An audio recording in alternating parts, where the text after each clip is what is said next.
Okay, good afternoon. I was waiting for the attendee numbers to get over 250, and we're there. Why don't we get going? Good afternoon, everyone, and welcome to our October UCIT Town Hall. I'm Mark Sionka. I am the Interim Vice President and Chief Information Officer here at the Office of the President. And today I think we have a really wonderful lineup and program for you. If we could go to the next slide, we'll do a quick review of the agenda and we'll get into our program. So,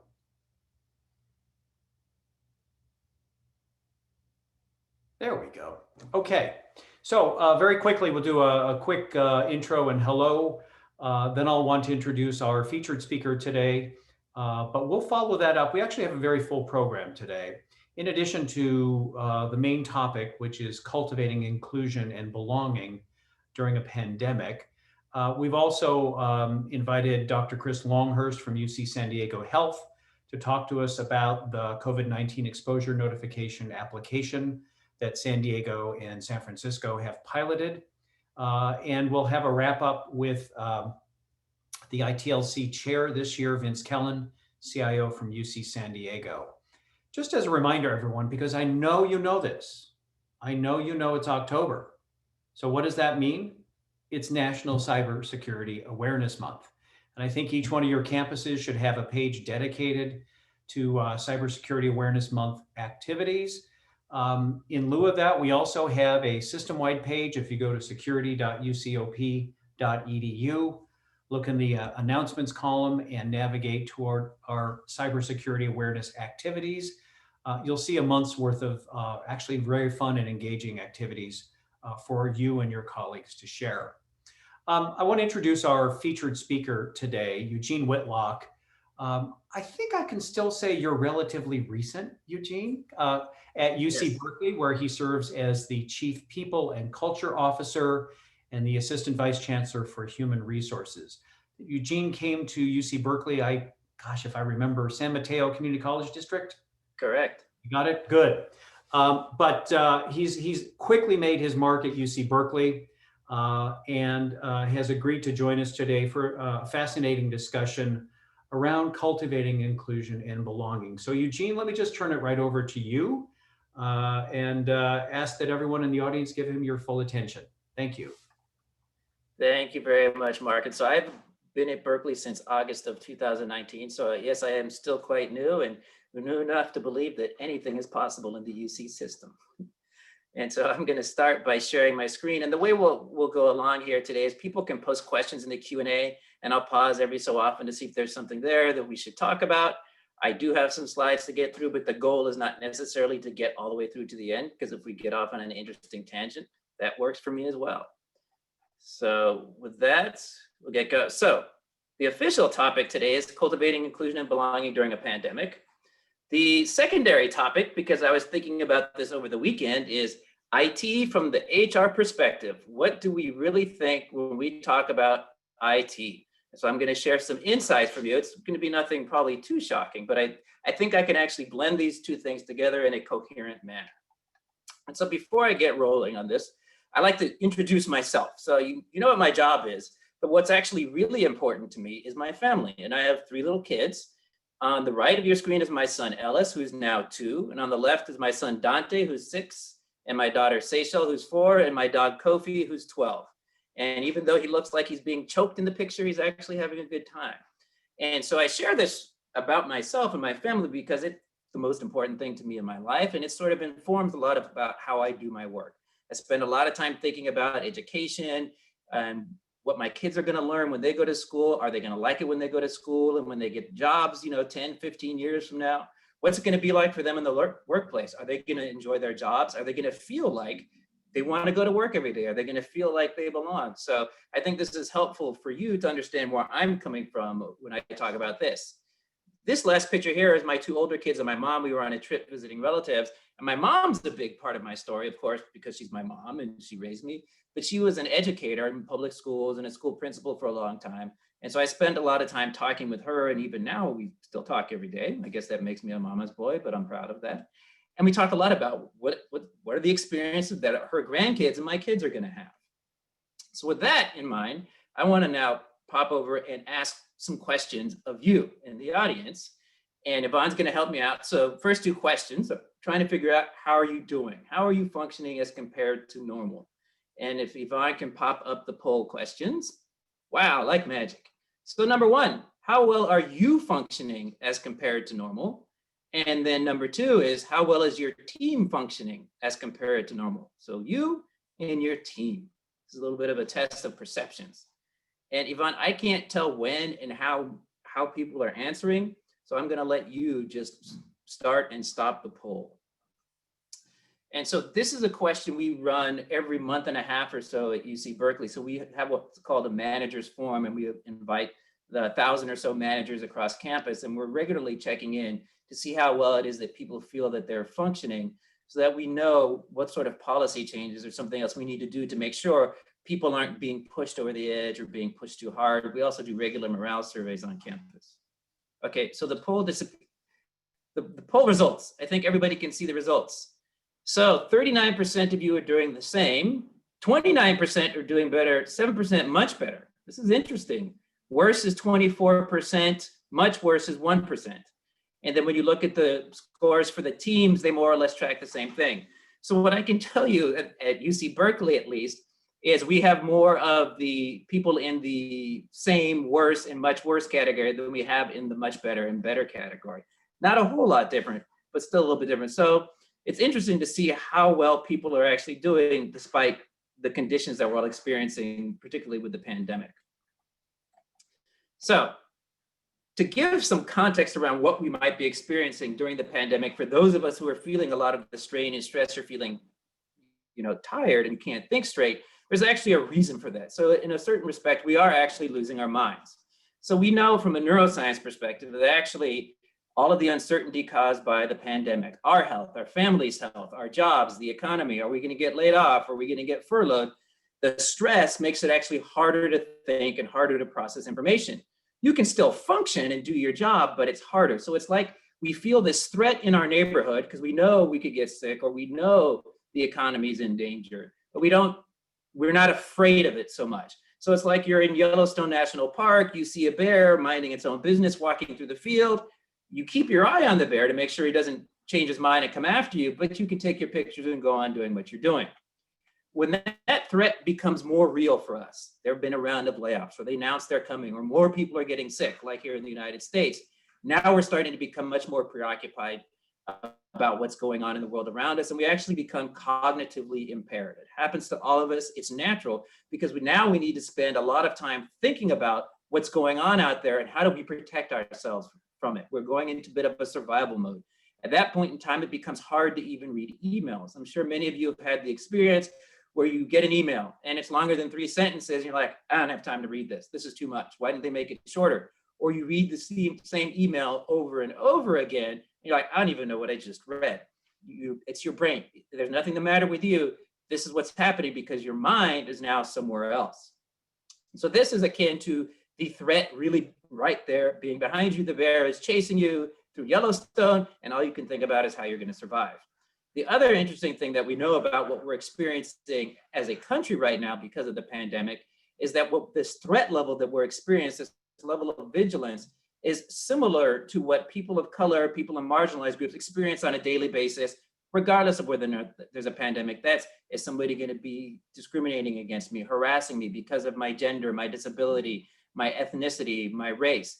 And so now that's creating a little bit more empathy, I think, for people who normally don't experience these sorts of things, to open their eyes and maybe, if I dare say, open their hearts to the fact that maybe life is harder for some other people than what we realized before.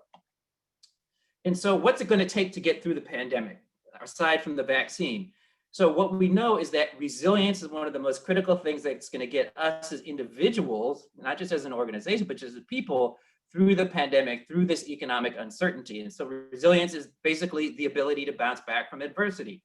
And so characteristics of resilience include experience of positive emotions. So that's basically somebody who's positive, somebody who's optimistic, can see the potential in something, glass half full, lemons out of lemonade. All of those sorts of cliches that you hear about are actual real coping mechanism, and they help people persevere through difficult times.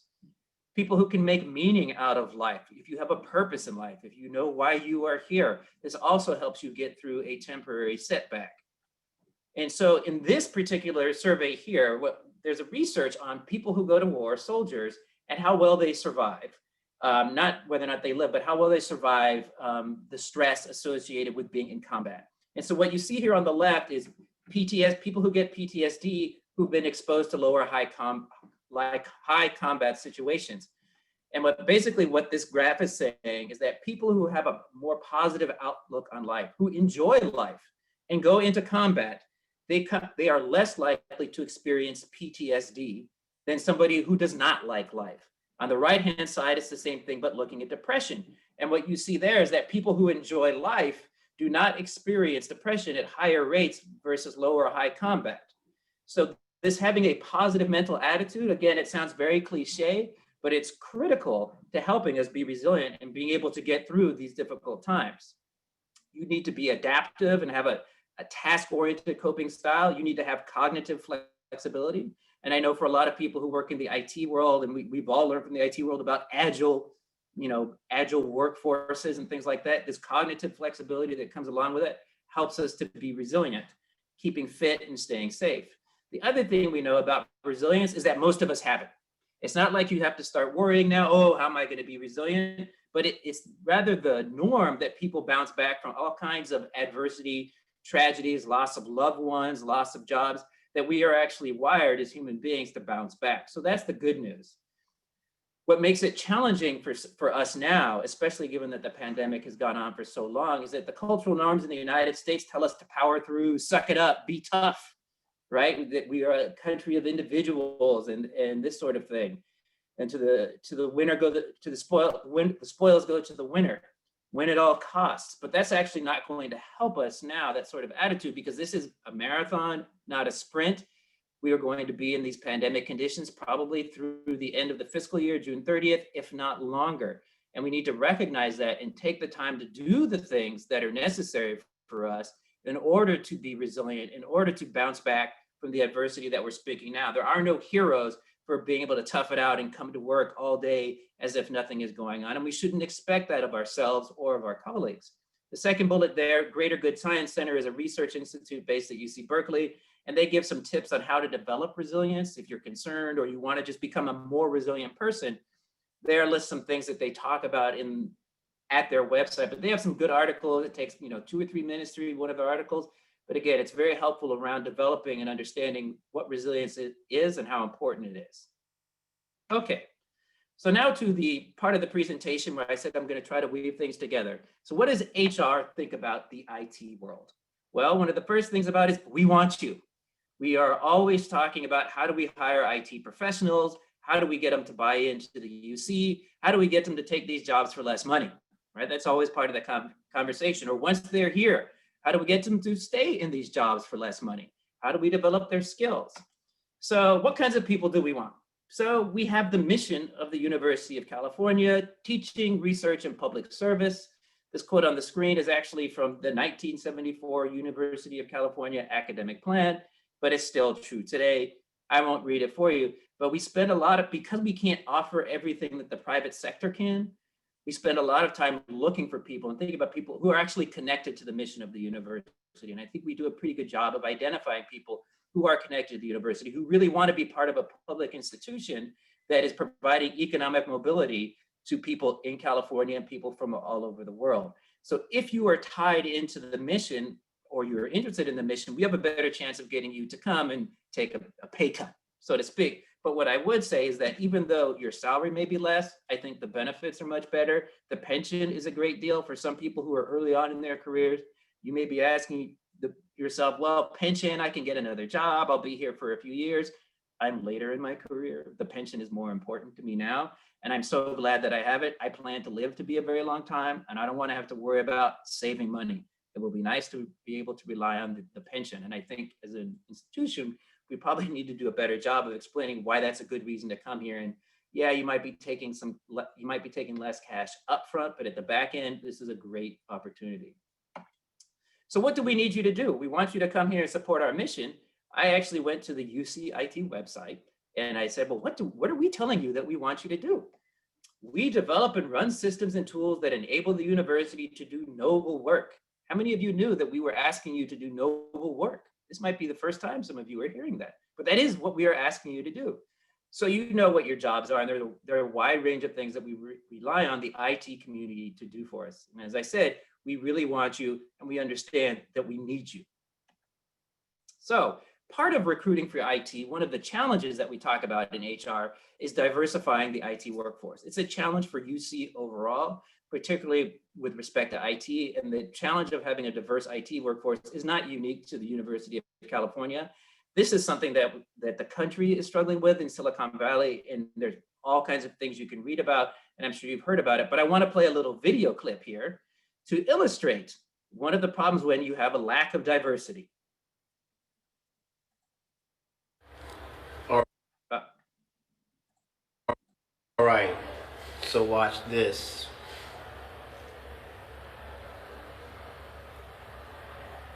Black hand, nothing. Larry, go. Black hand, nothing. Larry, go. Racist mother sinks. All right, so that's a little bit of a humorous look at something that's actually not that funny. We were probably more familiar with the challenges of artificial intelligence and facial recognition being designed in ways where people of color don't get recognized. And they've attributed that to a lack of diversity on the development teams or in the organizations, that people just don't think about things like that. You also know it from the world of biotech and pharmacology. When we're developing medicines, who is in the pool of people that we're testing the medicines on? Do we know the effects it's going to have on our diverse population, particularly here in the United States? Amazon was famous for creating an AI to review resumes so that instead of having the subjective human element, they would have a computer review resumes to screen people out, to make it more fair, more equitable.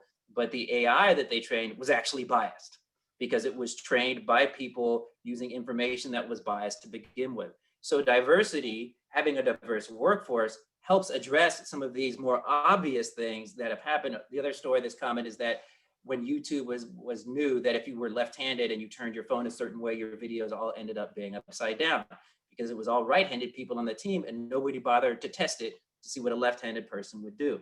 And so there are numerous examples about, how diversity can result in epic fails, but it also results in smaller fails.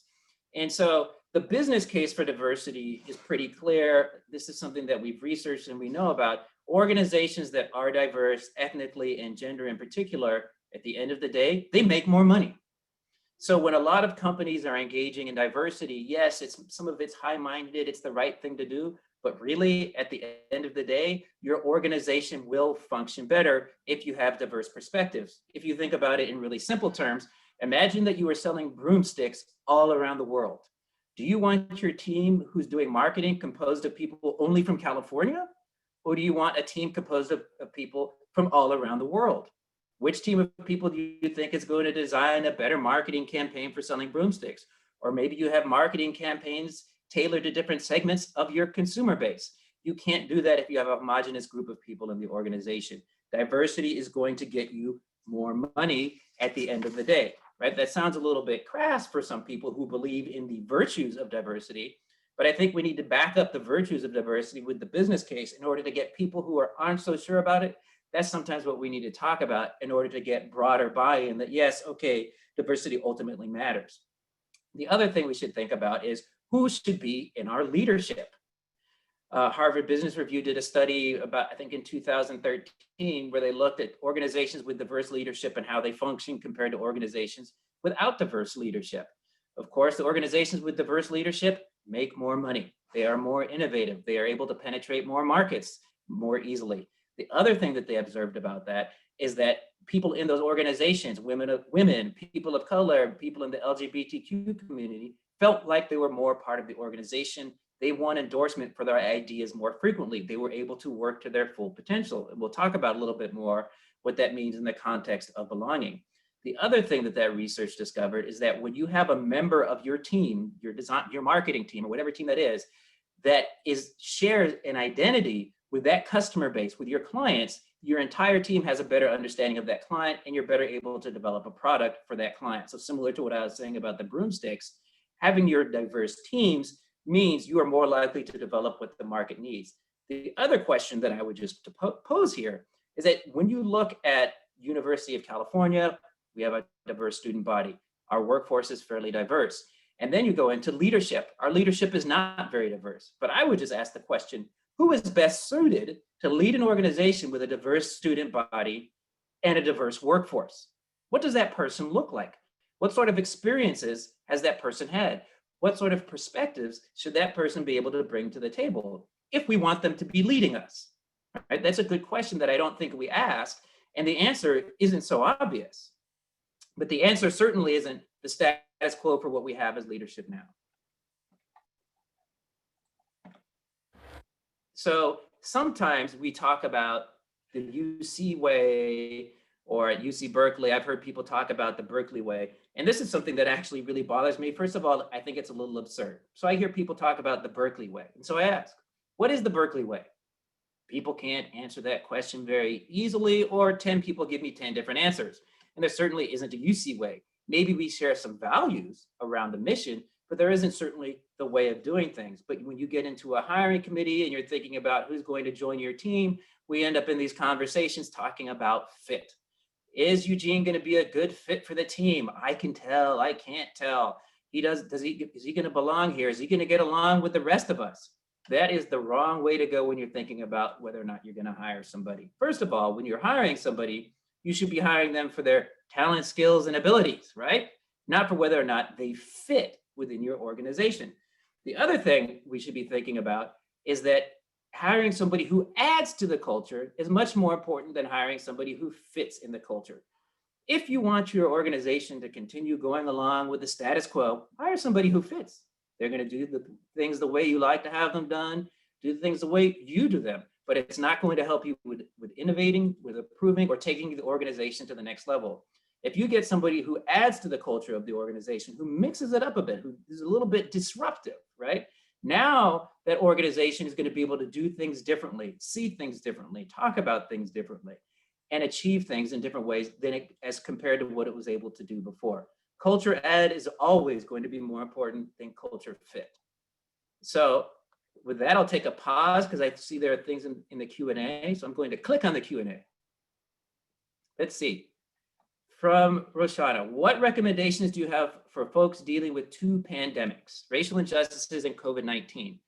So my recommendation is, I don't have recommendations necessarily for individual people other than beyond the fact that, one, you acknowledge that you're dealing with it and you allow yourself the space and the time to deal with it. But my recommendations are more to the supervisors of those people, that you need to recognize that some of your employees are struggling with these things. You may be as well. And you have to give your employees the time and space, not necessarily to talk about it with you, but give them the opportunity to find the time that they need. Encourage people to take what we call mental health days, to take vacation days. Maybe depending on your relationship with the employee, you may ask, how are you feeling? Are you feeling okay? If you need more time for this, instead of just giving the assignment and saying, I need it in 2 days, or giving the assignment and not saying when you need it, but leaving it up to the employee, change the conversation. You give the assignment and say, hey, Eugene, tell me, how much time do you need to get this assignment done? Because I want to be sensitive to your needs. It's a very simple change, but it can have a tremendous impact. So Joe Sabato has this book. This reminds me of the book, Whistling Vivaldi. Marginalized folks need to put extra work to combat negative stereotypes. I will talk about that in a second. Thank you for that segue, Joe. Cause mixed race. How can we be diverse when all people on positions of power and authority are mostly white males? So we can be more diverse when people in power are willing to share the power. At the end of the day, that's what it comes down to. There are things that we can do to set up processes and procedures to make it harder for power to be retained. But at the end of the day, people have to realize that power needs to be shared. And this is where depending on who you are, I might appeal to your conscience and say, this is the right thing to do. And depending on the organization, I might say, this is what the organization needs for you to do for the bottom line because you have shareholders. It really depends on the audience. But at the end of the day, people need to understand it's going to make your organization better. You will no longer be relevant if you don't change in this way, if you do not add to the culture. And then we have here from Annalie, does the UC publish diversity data on its staff, leadership, faculties? Yes, you can look at it on the UC website. You can look at all of that sort of demographic data. What it doesn't do a good job is of pushing it. So you'd have to go search for it to find it, but it exists there. At UC Berkeley, we're going to change how we do things and give each division on campus an equity dashboard. So you can see exactly what it looks like at different levels of leadership for gender, ethnicity, disability, veteran status, all of these protected statuses that we talk about. So people in the division can know. Katie asks, do you think we should try to recruit IT staff who have higher ed experience only or look for IT talent outside of higher ed? How much importance should we place on higher ed experience? Thank you for that question, Katie. So I think we should hire people who have experience wherever we can find. If we are hiring for talent, skills, and ability, where you have your experience becomes much less relevant. And I'll give a concrete example. So a lot of times we'll write a job description or job announcement. We want you to have 5 years of experience doing with skydiving. We are a skydiving company and we want you to have 5 years of experience. I always push back and I say, why 5 years? Why not 4? Why not 6? How do we know 5 is the magic number? Oh, because that usually by 5 years, people have enough experience. But then the next question is, well, what exactly is it that you're looking for? Well, I want somebody who's done 20 skydives. Why don't we put that in the job announcement? Because maybe somebody did that in 1 year and somebody who was 5 years as a skydiver only did 10, but we somehow equated the two by using the proxy of years of experience. I think years of experience is mostly meaningless. You need to think when you're hiring about what experiences do you actually need that person to have before you just randomly put a number in front of it. It's similarly when we talk about hiring people for GPA or because they went to a certain school. Have you done a study in your organization to determine if people with certain GPAs or certain schools or actually do better?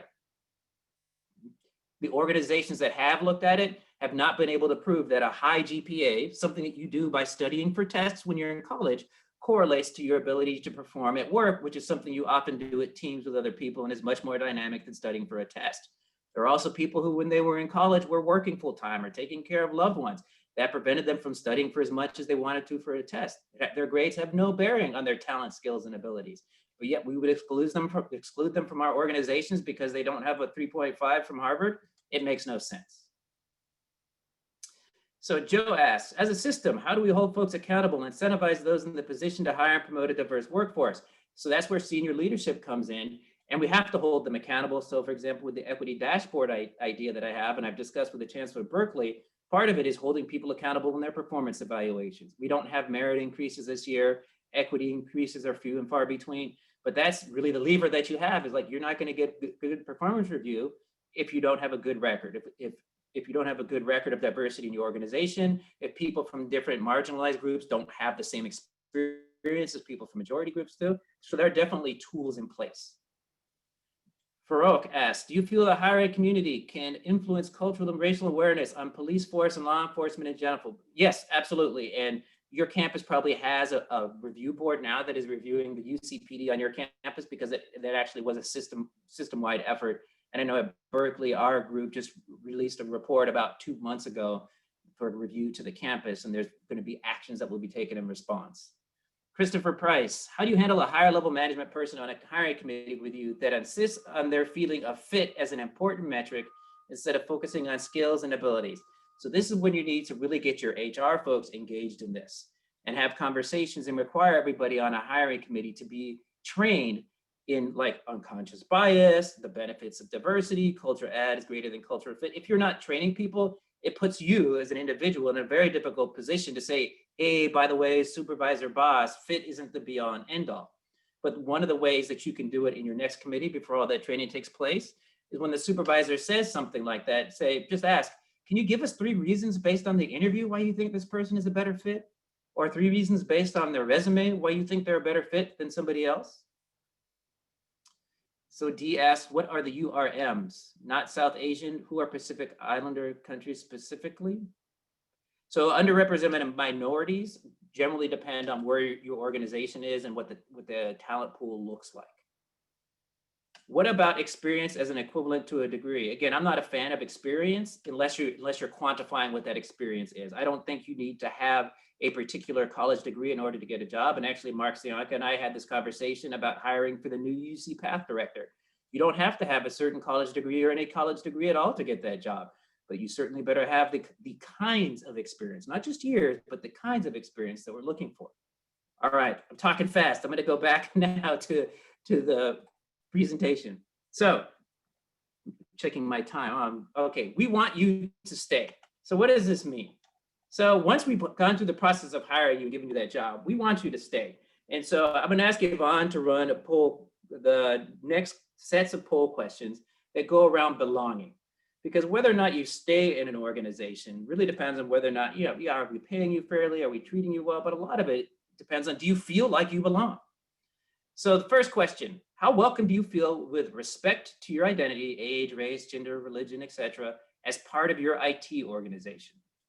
And question two is, how welcome do your peers feel? How welcome do you think your colleagues feel with respect to their identity? Oh, so two questions there. How welcome do you feel? And how welcome do you think your peers feel?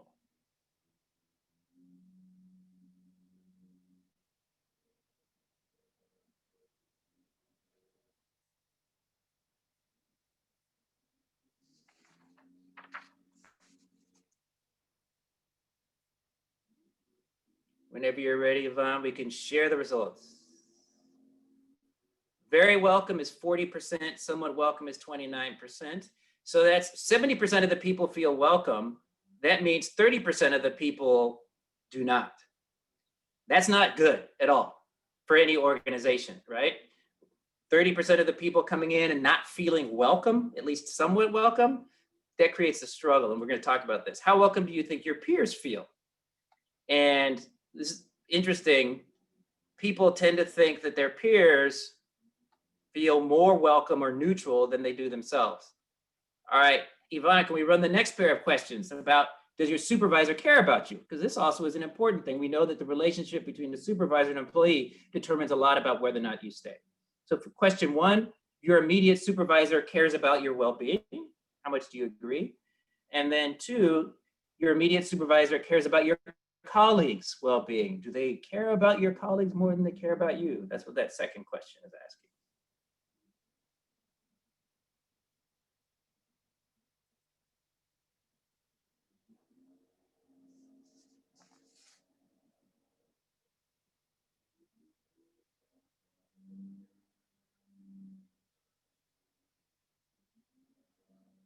And the results, 52% strongly agree, 25% agree, and then a quarter are neutral about whether the supervisor cares. And then people tend to think that their supervisor cares more about their colleagues than they do about themselves, just a little bit more. But again, that's leaving a quarter of the people feeling like their supervisor doesn't really care about my well-being. How inclined am I to stay in an organization when I think my supervisor is on the fence about me? Right? These are important things as we think about belonging. So now I'm going to show another video clip, and I know I'm running short on time. Let me stop my video and then hit play. Mama and Daddy were born in Garden Heights. Their first kiss was in the Haven Acres projects. Daddy says our life is here, because our people are here. We got Mr. Rubin's barbecue, Mr. Lewis's barbershop, a Walmart 32 minutes away, and Daddy's store. Carter's Groceries, where you get your milk, Newport shorts, hot Cheetos, hot gossip, and anything else that you might need in a hurry. Mama thinks Daddy is scared of change. She left the garden when she was a little girl, and she wants us to get out too. Either way, you gotta stay ready, because Garden Heights is always gonna be ready for you. 7, now are you staying at your mama's house or with us tonight? At Mama's, as long as King ain't there. And then there's King. He runs the King Lords. My dad used to be his right-hand man. The high school is where you go to get jumped, high, pregnant, or killed. We don't go there. Not since what happened to my friend Natasha. So, Mama sent us to another school, where everyone's college bound. Connie, Yeah? baby, remind me what your name means again? Joy! Yes, so that means I want you to be just as big a joy at school as you are at home, okay? Okay! But less loud.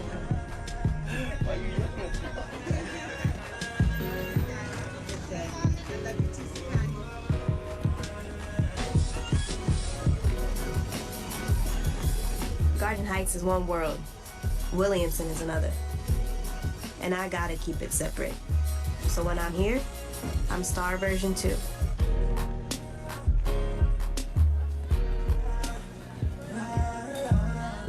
Say less. That means flipping a switch in my brain.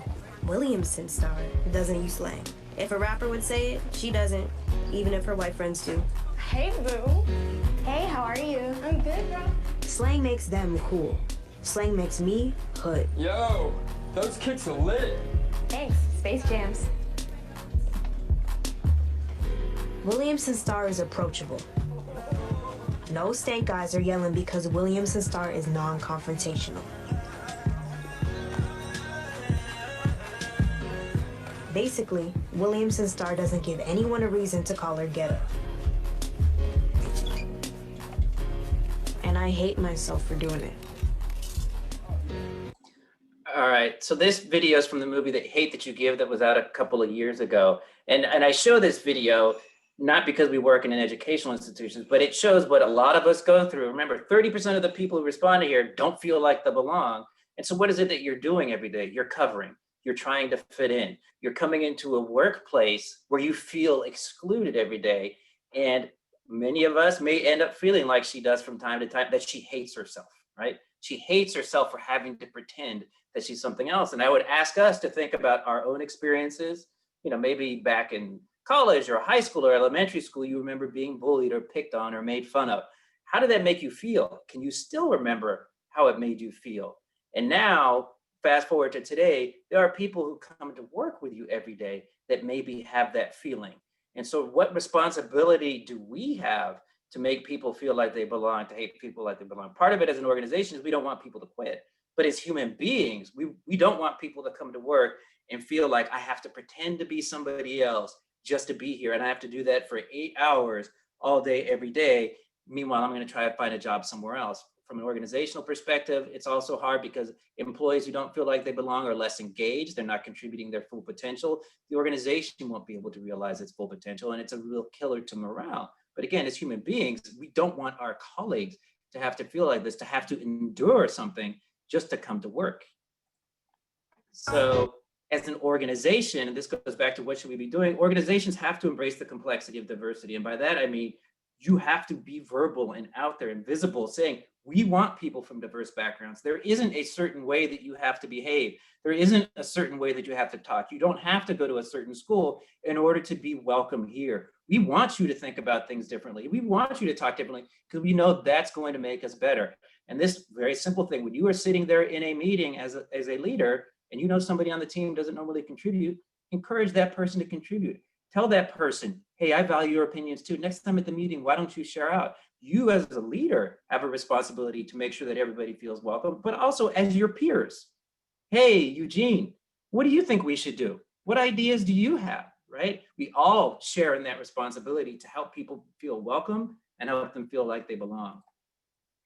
The last question I'll do, because I know I'm at time, and Mark, please don't get mad, but I'm curious to what people think is, so do people feel like we appreciate you? So I know we want the IT folks, we want you to stay, we're asking you to take a discount. Do you feel appreciated? Yvonne, you read my mind. So here's the poll question. How often does your immediate supervisor give recognition or praise for doing good work? Weekly, monthly, quarterly, annually, or never? How often does your supervisor say, good job, thank you specifically for the work that it is that you're doing? And this is an important question because 80% of people who leave organizations, in part, they leave because they don't feel like their work was appreciated or recognized. The other thing we know is that people who are giving praise tend to think that they're giving it much more often than the people who are on the receiving end of it. So weekly, 35%, monthly, 36%, quarterly, 14, annually 7, never 9%. So at Berkeley, the weekly was 40%, the never and annually were about the same. So it is completely unacceptable that in an organization, 30% of our employees get positive praise quarterly or less. And it's horrible that 9% never get positive feedback for their work. Again, do we really want you to stay? Are we making you feel like you belong? Are we telling you you're doing a good job? Are we thanking you for the work that you do? And for those of us in a position to give praise, think about that person on your team or everybody on your team. If they weren't there, how hard would it be for you to do your job? How much more difficult would your life be? And when you have that in mind, find that person and tell them, hey, Eugene, if you weren't here, I don't know if we'd be able to do all the skydiving that we want to do. Thank you for being here. You make it better for all of us, right? Have those conversations. All right, so I see Mark, he's flashed up live. That means, Eugene, you're done. And I think I was like at the last, I was gonna talk about some challenges of the virtual workplace and remote work, but the bottom line is, yeah, we'll tolerate remote work here at UC Berkeley. And I use that word deliberately, tolerate. But I think we're moving in the direction to actually welcome and embrace it. Hey, Eugene, will we be able to get your presentation today? Can we post that online? Yes, I actually sent it already to Yvonne, but I will send this version because I messed around with it a little bit. And I encourage everybody to look at it because the part I didn't get to is actually kind of interesting and there's another good video. Good. Listen, we love the presentation and thank you very much for your time today. It's hard to switch and transition, but I'm going to in the interest of time. And I want to introduce Dr. Chris Longhurst from UC San Diego Health.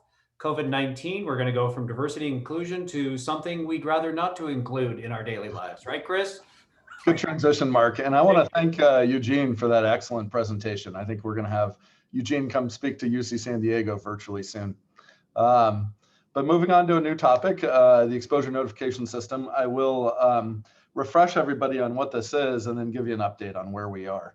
So first of all, we got the approval from the state of California on September 11th to roll this out at 2 UC sites, San Diego in Southern California and San Francisco in Northern California.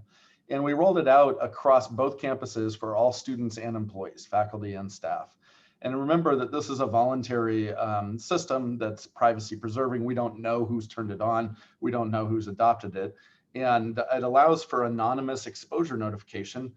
Should you get diagnosed with COVID, you can tell people that you've been in close proximity with.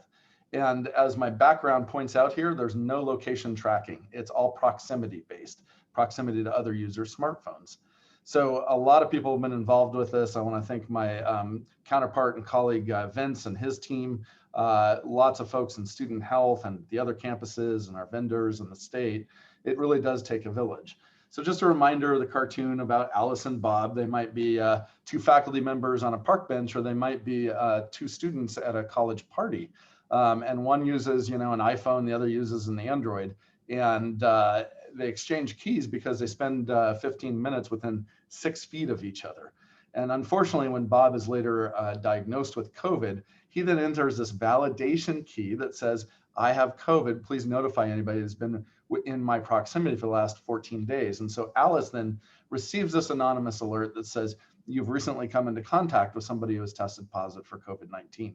And the whole idea here is not to replace contact tracing, but to augment it, because contact tracing works great for household contacts and friends that you eat lunch with. It doesn't work so well for the grocery store, the bar, the college party, the restaurant, et cetera. And so we think that we can better stop this pandemic and outbreaks if we use this type of technology. So one of the things that Apple and Google told us when we first started this project a month ago was that it was very clear from rollouts in other states and countries that the first 1 to 3 days set the trajectory of adoption, right? The more people who adopt it, the more useful it is. It's like Metcalfe's law. Having a fax machine by yourself is not very useful, but the more people that use this, the more likely it is to be useful. And so kudos to our marketing communications team under Matt Hale and Ann Buckley. Lots of work. It's digitally present. It's physically present, and banners and bus signs. We even used our Everbridge emergency notification to send out a text message, which is actually the single thing that most drove adoption compared to everything else. And so in the course of the first month or so, you can see our numbers here. And just as Google had suggested, they sort of flattened out after the first week or so of adoption, which set that trajectory. Now, our total usage, though, is north of 14,000 users. And that suggests that as many as 50% of any given on-campus population for a day at San Diego might be using this exposure notification system. At San Francisco, the numbers are slightly smaller because they don't have as many undergraduate students, but I think they've had over 5,000 people adopt. So a lot of lessons learned in this, and I want to make sure that I introduce my colleague, Nicole May, because Nicole's going to be playing an important role as we move forward. So 3 weeks into this, the state has not given the official green light that they're going to move statewide, but they're looking at options for what that might do. Nobody on the project teams have suggested that we should stop this. So the current pilot sites have been given the green light to continue until this happens, but we know that there was interest at other UCs in participating.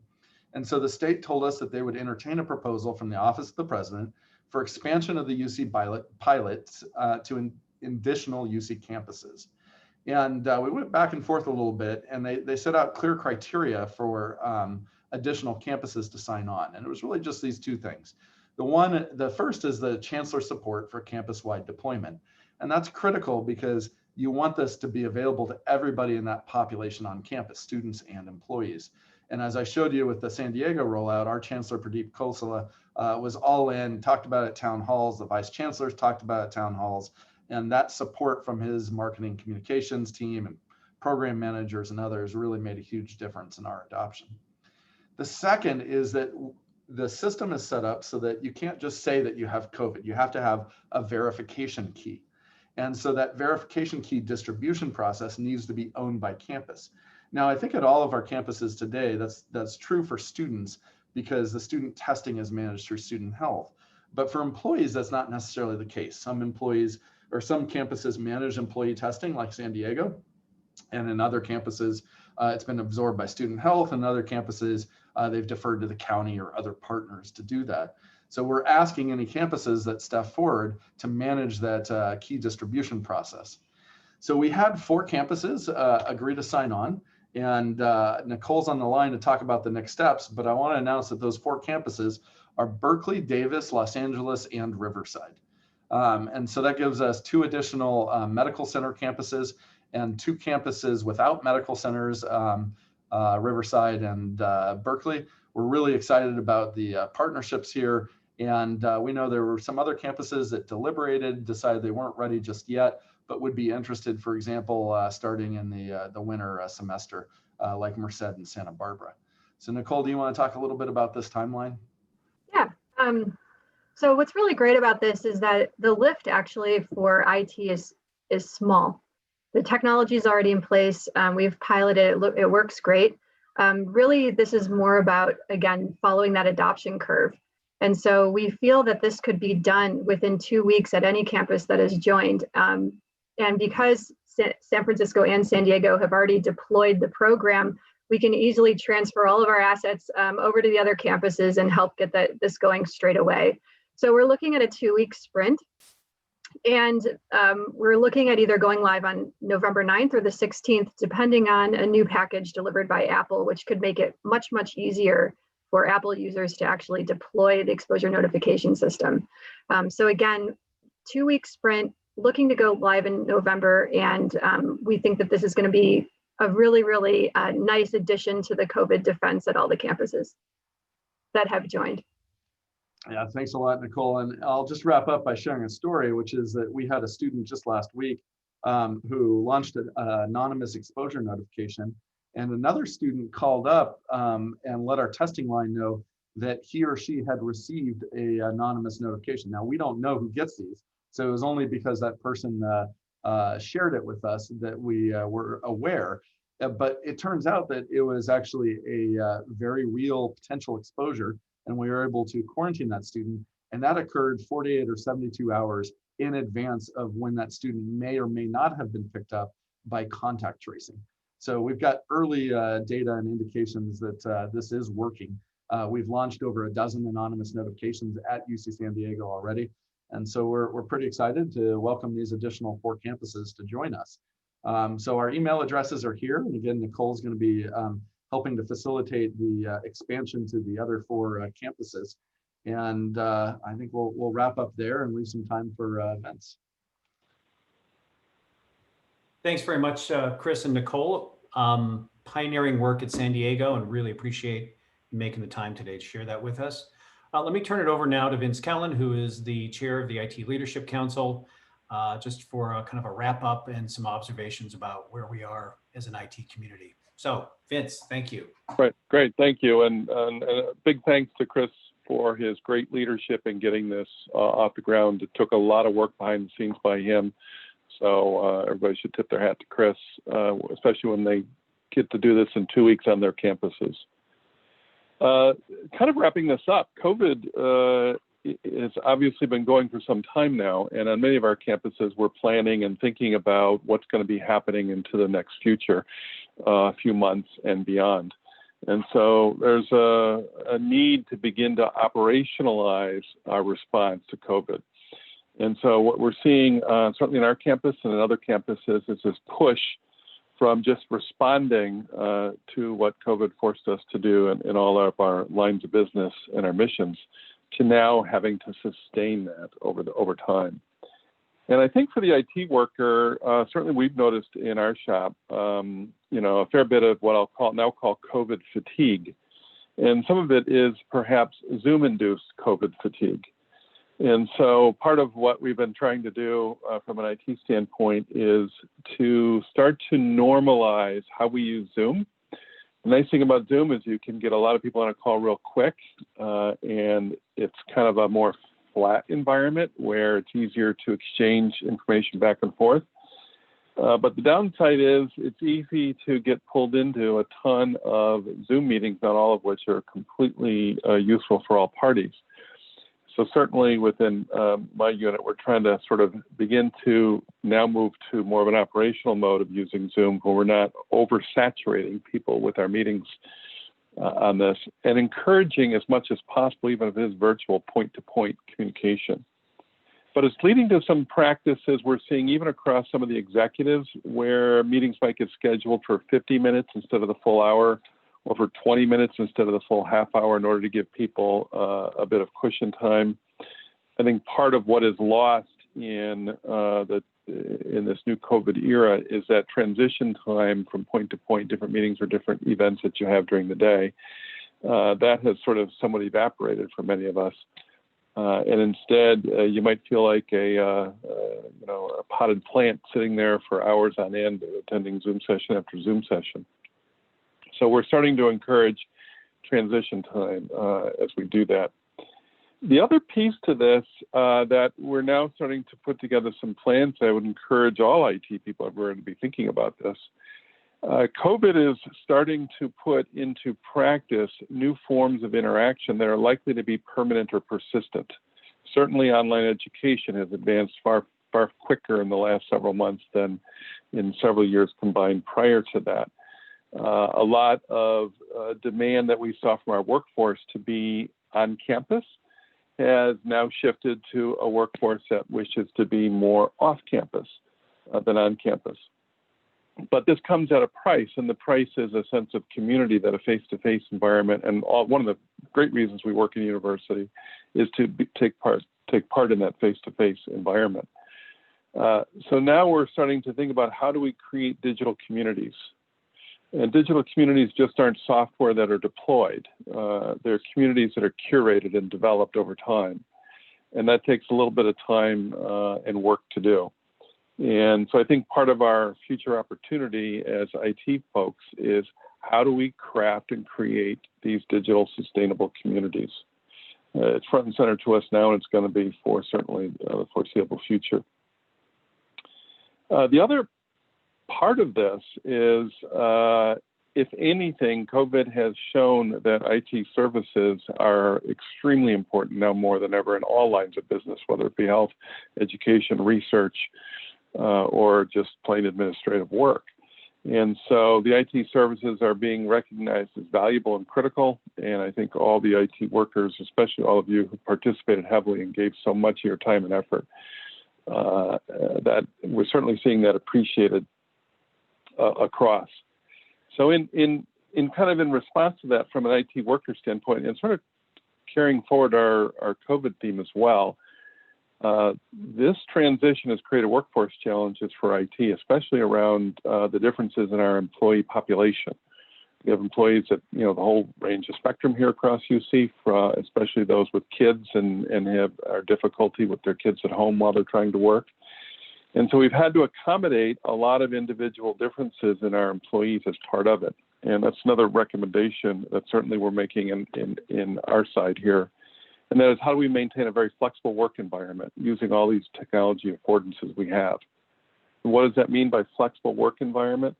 It means that for the individual, we can make accommodations based on schedule, time, start, pace that might ebb and flow within a period of time based upon home situation and other things going on. And I think the nice thing about IT work is that it really enables that sort of flexible ability, not for all of our IT employees, but for many of them.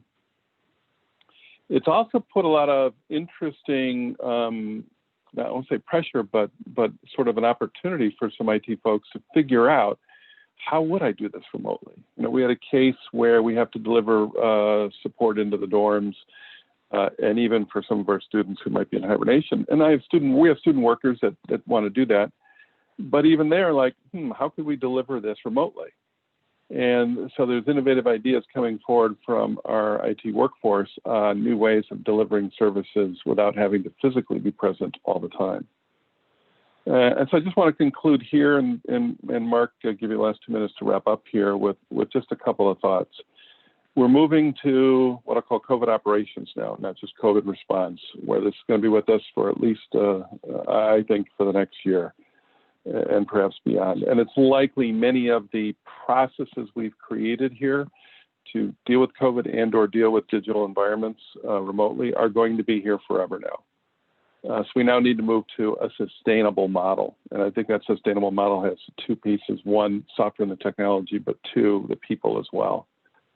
And so we have a great opportunity in IT, and all IT workers have a great opportunity here to contribute to that.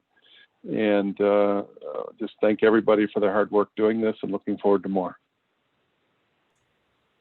Thank you, Vince. I think those words are spot on. And as all of us continue to make this journey through COVID, you heard Eugene earlier supposing at least through the end of this academic year, and I think that's a fair assumption at this point. We pair that with Eugene's other comment today around this being a marathon, not a sprint. And this persistence idea is one that I'm very, very interested in. So I would encourage all of you to kind of think about your experience with COVID. I also want to make a plug for the UCIT blog. If there is a story you want to share about your adaptation or your team's adaptation, I think we'd like to hear about that. And as always, we'd like to hear about what's going on with you as a UCIT staff member. So on behalf of all of us here, I want to thank you for your attendance today. I hope you found today's town hall to be informative and enlightening. And we'll look forward to having you at the next one, whenever that is, probably another 6 months or so.